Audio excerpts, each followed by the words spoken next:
मुझे नहीं लगता ये बच पाएगा। हमने हर किस्म के टेस्ट और इलाज करके देख लिए। ये मरीज जिस दिन से आया है उस दिन से इसकी हालत खराब होती जा रही है। इसके घर वालों ने इसके बारे में क्या बताया?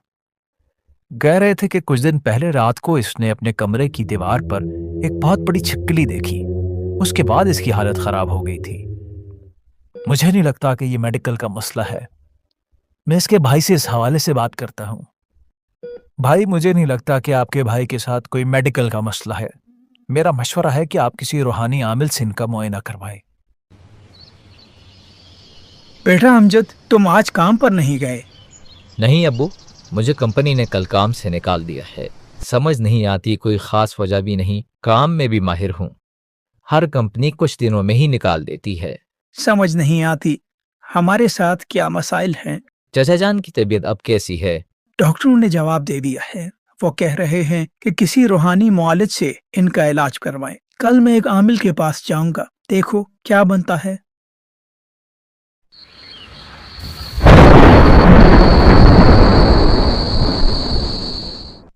बाबा से जो बात भी करना ऊंची आवाज में करना, इन्हें ठीक से सुनाई नहीं देता। बाबा, मेरे भाई की तबीयत बहुत खराब है। डॉक्टर को कुछ समझ नहीं आ रहा। उसके सारे टेस्ट भी ठीक आए हैं। बस मैं समझ गया। तुम ये चाहते हो कि तुम्हारा भाई टेस्ट में फेल हो जाए। नहीं बाबा, मेरा भाई बीमार है। मैं चाहता हूँ कि वो ठीक हो जाए। तुम्हारी फूफो ने उस पर जादू कराया है। लेकिन बाबा, हमारी तो कोई फुप्पो ही नहीं। तुम्हारे भाई की बीवी की तो कोई फुप्पो होगी ही। हाँ बस उसी ने जादू करवाया है। बाबा, अब इसका हल क्या है? तुम्हारी जेब में कितने पैसे हैं अभी? 1.5 लाख रुपए। 150 रुपए? ठीक है, काम हो जाएगा तुम्हारा। अब मुझे क्या करना होगा? तुम्हारे भाई ने कल किस रंग का सूट पहना था? सफेद रंग का।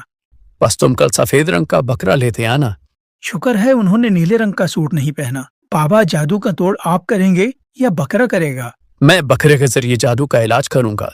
बाबा, अगर बकरा आ रहा है तो मैं कढ़ाई धो लूं?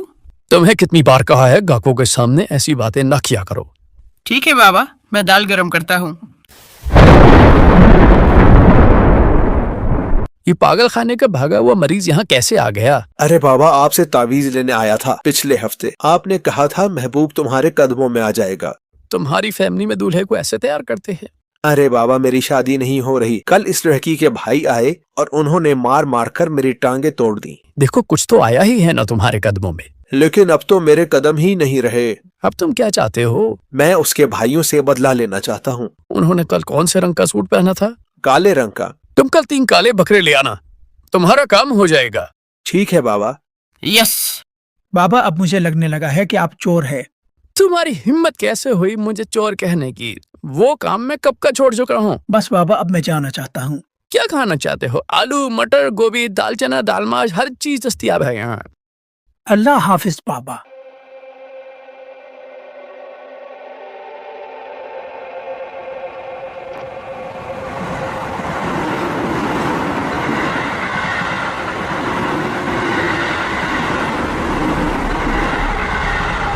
अल्लाह वाले, अल्लाह वाले, अल्लाह वाले, कहाँ खोए हुए हो? बस भाई, क्या बताऊं, मेरे साथ अजीब मसाइल चल रहे हैं। मुझे नहीं लगता ये बच पाएगा। मुझे कंपनी ने कल काम से निकाल दिया है। तुम्हारी फूफो ने उस पर जादू कराया है। आप क्यों इन जाली आमिलों के चक्कर में पड़ गए? यहाँ से कुछ फासले पर एक खानकाह है। वहाँ एक बुजुर्ग है, पीर अबकरी। आप उनके पास जाएं। वो आपको सही मशवरा देंगे इस बारे में। बस हजरत, उस दिन से इसकी तबीयत खराब है। आप फिक्र मत करें, मैं कल आपके भाई का मुआयना करने अस्पताल आऊंगा।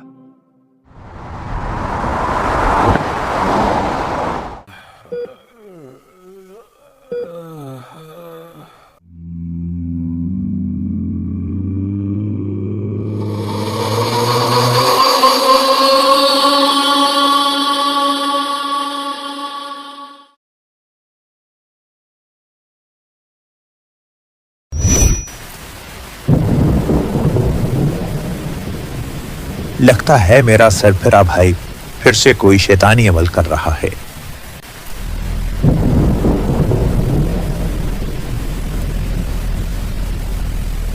बस बहुत हुआ, मैं तुम्हें इस घर में और बर्दाश्त नहीं कर सकता। तुम अपना ये सामान समेटो और यहाँ से चले जाओ। मैं यहाँ से जा तो रहा हूँ, लेकिन आज रात जो मैंने करना है वो तुम्हारी अकल में नहीं आएगा। जल्द ही ये दुनिया मेरे आगे घुटने टेकेगी। आज रात मैं सदियों से सोई हुई अफरियत को जगाकर अपने काबू में कर लूंगा।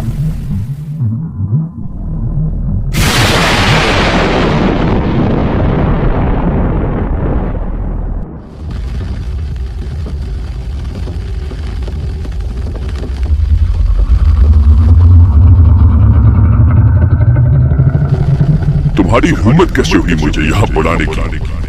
मैंने तुम्हें बुलाने की रस्म पूरी की है, तो असूलन अब तुम मेरे गुलाम हो। मुझे गुलाम बनाने के लिए और बहुत कुछ चाहिए जो तुम्हारे पास नहीं है। क्या मतलब तुम्हारा? मतलब ये कि अब यहाँ तुम्हारा खेल खत्म और इस जगह पर अब मेरा राज होगा।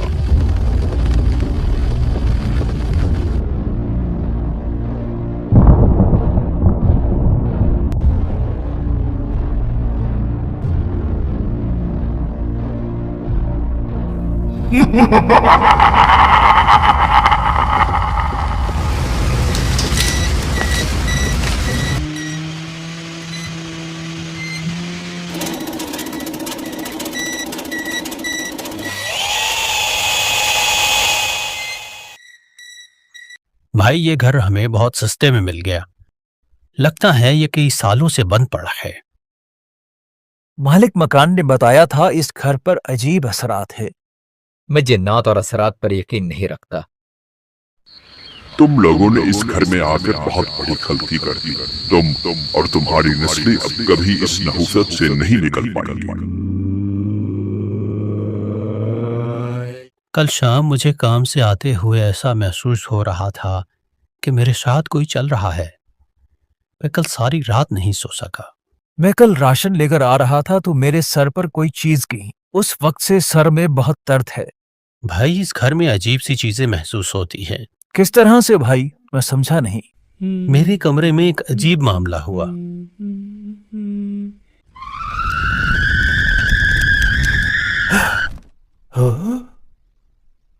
उसके अलावा मैंने एक अजीब आवाज सुनी। ये तिजोरियों के ताले मुझे नहीं रोक सकते। पता नहीं इस बात का क्या मतलब है। ओ भाई, वो तो मैं आपको बताना ही भूल गया। जो ऊपर हमारी तिजोरी रखी है, मैंने सारे पैसे इसमें रखे थे। कल देखा तो सारे पैसे गायब थे। ओह, अब समझ आया इस बात का क्या मतलब है।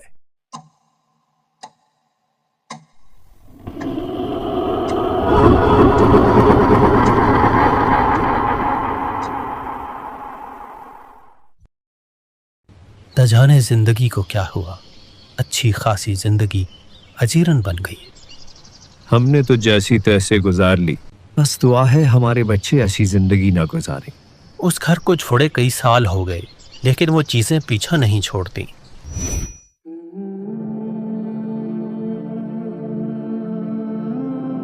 आपके बड़े एक घर में रहा करते थे।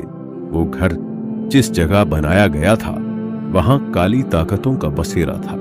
आपके बड़े उनके असरात में मुब्तला हो गए जो नस्ल दर नस्ल मुंतकिल हो रहे हैं। आपकी हालात की वजह भी यही है। तो इसका हल क्या है जनाब? हम इससे किस तरह निकल सकते हैं? आप तमाम घर वाले सुबह शाम अपने पांव पानी में डबोकर 1100 मर्तबा या का हारो पढ़े, इस तसव्वुर के साथ कि इन शैतानी चीजों पर इस नाम की बरकत से आग बरस रही और वो चल रहे। जो शख्स भी सख्त से सख्त जादू, नजर बद या शैतानी चीजों से छुटकारा पाना चाहता हो, वो ये अमल 40, 90 या 120 दिन बाकायदगी से करे। सारा साल से खोई हुई खुशियां लौट आएंगी और उसे सेहत भी इस अमल से मिल जाएगी। ठीक है हजरत, मैं आज से ही ये अमल शुरू करता हूँ।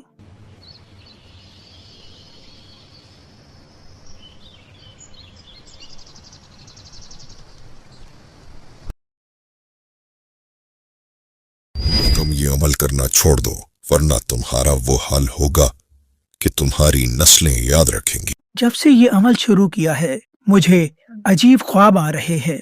कल मैंने सिहन में देखा था कि कुछ पैसे पड़े हुए थे। याद आया, इसके बारे में भी मैंने ख्वाब देखा था। प्लीज अब तो वो अमल करना छोड़ दो, अब तो मैंने तुम्हें पैसे भी दे दिए हैं। मैं कल हजरत के पास जाकर इस चीज का तस्करा करूंगा। खबरदार, इनके धोखे में आकर ये अमल कभी ना छोड़ना। मेरे भाई की हालत अब पहले से बहुत बेहतर है। डॉक्टर हैरान हैं इतने कम वक्त में इतनी तब्दीली कैसे आ गई। आप तसल्ली से ये अमल जारी रखें। आपके बेटे के रोजगार के मसाइल भी इसी से हल होंगे। अगर आपके बड़े नए घर में मुंतकिल होने से पहले 4 काम कर लेते तो वो खुद भी खुशहाल रहते और वो खुशियाँ आप और आपकी नस्लों में भी चलती रहती। हजरत हमें भी वो अमाल बता दें ताकि आइंदा के लिए एहतियात रहे। आप नए घर में जाकर 81 मर्तबा सूरह यासीन पढ़े। घर के चारों कोनों में और दरमियान में 11-11 मर्तबा आयतुल कुर्सी पढ़े और घर के हर कोने में 3-3 मर्तबा आजान पढ़े। और सबसे आखिरी चीज, नए घर में मुंतकिल होके उस घर में 1, 3, 7 या 11 दिन उम्दा खाना पकाकर वो खाना गरीबों में तकसीम कर दे।